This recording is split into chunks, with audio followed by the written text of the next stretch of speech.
ભારત એક એવો દેશ છે જ્યાં મૂર્તિ દૂધ પીતી હોય એવા ચમત્કાર જોવા મળે છે. નમસ્કાર મિત્રો, વિડીયોમાં તમારું હાર્દિક સ્વાગત છે.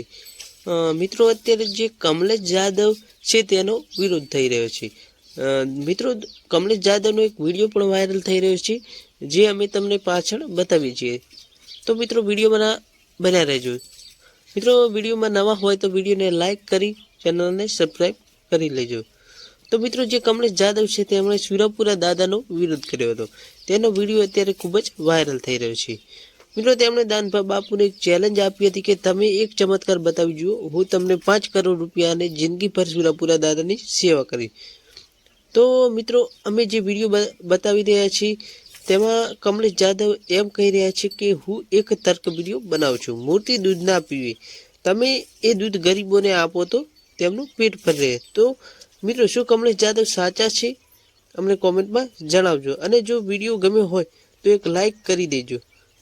તો મિત્રો, આવો કમલેશ જાદવે શું કીધું એ આખો વિડીયો આપણે જોઈએ.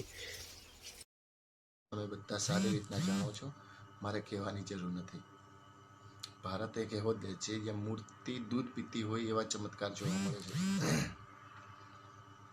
મૂર્તિ દૂધ પીવે એને ચમત્કાર ના કહેવાય.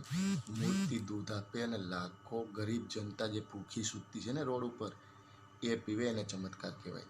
થોડો તર્ક કરજો. તર્કશીલ વાત કરું છું. મારા બધા વિડીયો તર્કશીલ હોય છે.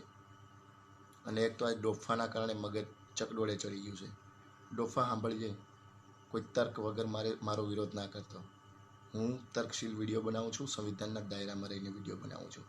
આ વાતનો તર્ક કરજો કે સારું આવું કેમ. જય ભીમ, જય